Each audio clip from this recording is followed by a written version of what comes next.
Ever felt like you were being watched in the woods? A simple hike turned into pure terror. Watch till the end if you dare. I needed to clear my head. The city noise, the deadlines, the constant buzz of life. It was all too much, so I did something stupid. I left my phone in the glove box, laced up my boots, and walked into the forest alone. No GPS, no reception, just trees. At first it was peaceful, the way wind rustled the leaves, how birds chirped above. But about an hour in, I noticed it.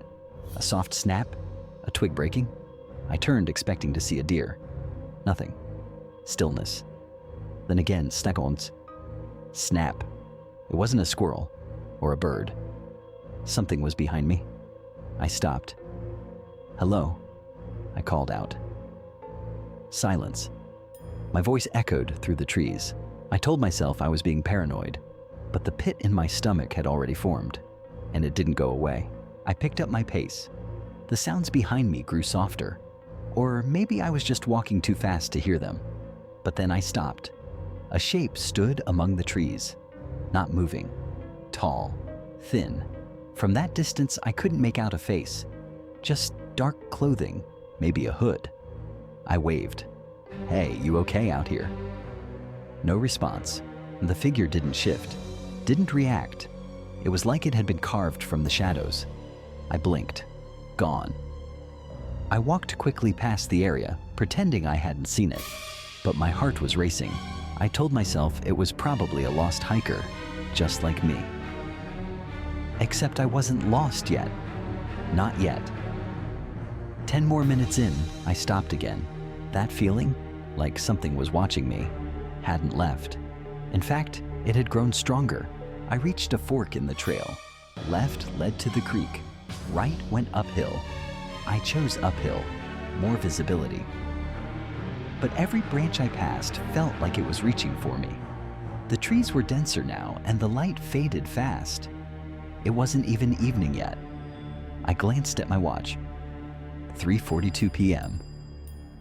Too early for this kind of dark. Suddenly, something ran behind me, fast, low to the ground. A blur. I spun around. Nothing. My breath quickened. I thought about turning back.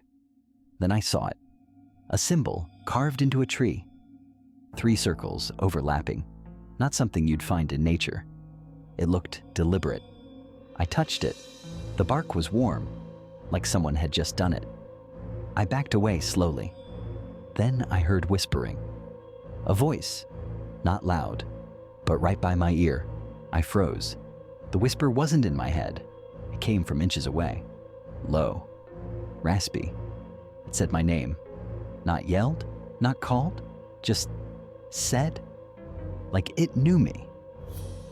I whipped around. No one, just trees. My breath came fast, white in the air, though the afternoon was warm. I stumbled backward, slipped, and caught myself on a root. I scanned the area. Nothing. No movement, no wind. But the woods weren't silent. They were listening. I could feel them listening. My name echoed again, this time softer, almost gentle. I shouted, "Who's there?" No answer. Only silence. No, not silence. Breathing. Deep, slow. Not mine. Then, a laugh.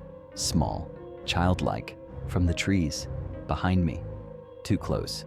I ran. I didn't care where. Branches tore at my clothes, my face. I sprinted blindly until I hit an opening, a small clearing. I stopped, doubled over, gasping. Then I saw them. Footprints. Fresh. Not mine. Too large, leading in a circle around me. Perfect, deliberate. I turned slowly. Every direction. The prints circled me. How? No one had passed me. And they were deep, like whoever left them was heavy, or barefoot. I looked down. No tread, just outlines, toes, flesh. I backed up toward the tree line, heart pounding in my ears. Something was toying with me, watching me panic, and enjoying it. Then, a figure stepped just inside the clearing. Tall, thin, head tilted at an unnatural angle. I couldn't see its face, but I could feel it smiling. I couldn't breathe. The figure didn't move, but every time I blinked, it was closer. 10 feet. 8. 5. I didn't hear footsteps. It just closed the distance like it was skipping time. My legs refused to move. Something in me, deep primal, said if I ran, it would chase. So I didn't. I stood frozen. Its head tilted farther like its neck was unhinged. It reached up, long fingers twitching, and pointed behind me. I turned. Another figure. Identical. Closer. This one smiled. No lips. Just a grin carved too wide across its pale face. Their heads moved in sync. The second one pointed too. Back at me. I stepped back, heart hammering like it would burst.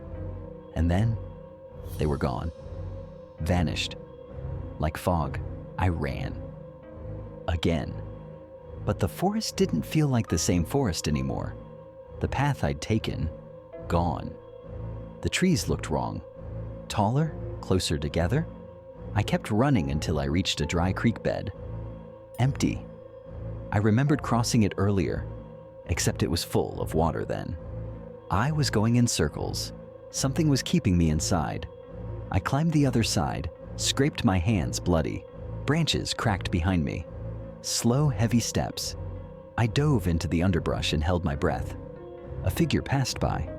It didn't walk, it glided. No footsteps, no sound, just a horrible presence.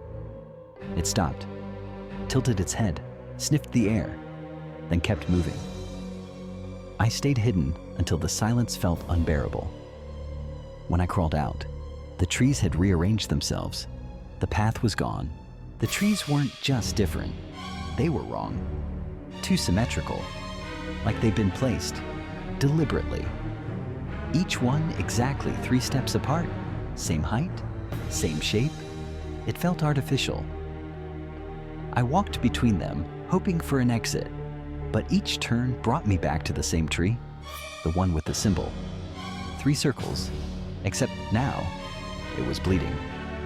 Dark red sap dripped from the carving. Or was it sap? It smelled like iron, like blood. I stepped back and my foot hit something soft. I looked down. A shoe. Not mine. Old. Moldy. I picked it up. Inside was a photo. Crumpled. Faded. Me. Standing in this forest. Smiling.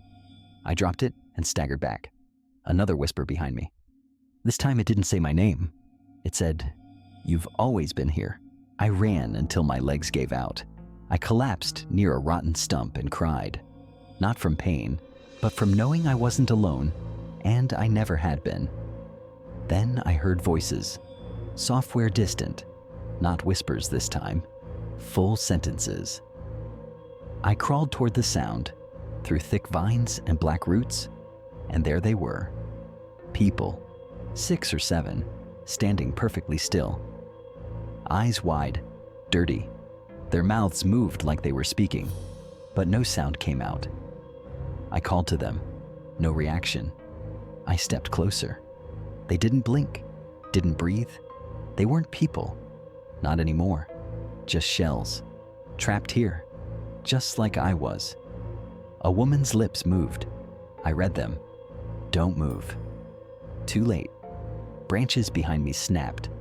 Fast. I bolted. The thing behind me didn't run. It slithered. Branches whipped past me, scratching my arms and face. I didn't look back. Didn't want to see it again. Not with that face. That impossible grin. I ducked under a fallen tree, slid through mud, and sprinted across uneven ground. Then I tripped, flat on my face. Pain exploded in my wrist. I crawled forward, gasping. Behind me, silence. Too much silence. I glanced over my shoulder. Nothing. Gone. I turned back and screamed. It was there, in front of me, close enough to touch. It didn't move. Its grin stretched wider. Then it opened its mouth, impossibly wide, and a sound came out. Not a growl, not a scream. It was me. My voice, screaming. The other me stepped closer. Its movements were jerky, like a broken puppet on strings. I tried to stand, but my legs refused. He knelt in front of me, tilted his head, and smiled. It was my smile, but wrong. Lifeless. He reached out and touched my chest, and suddenly, I remembered.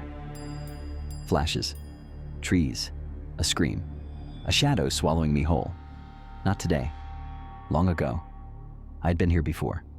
I never left. This place, it didn't trap people. It copied them, used them, wore them like skin. The thing touching me wasn't trying to kill me. It was offering something.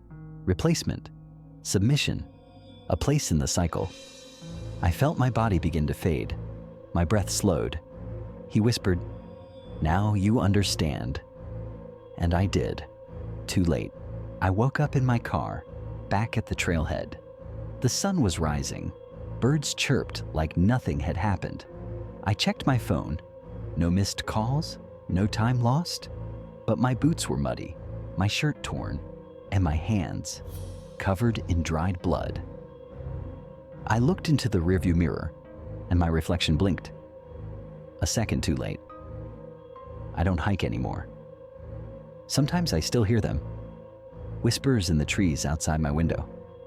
Sometimes I see footprints on the hallway floor. But the worst part?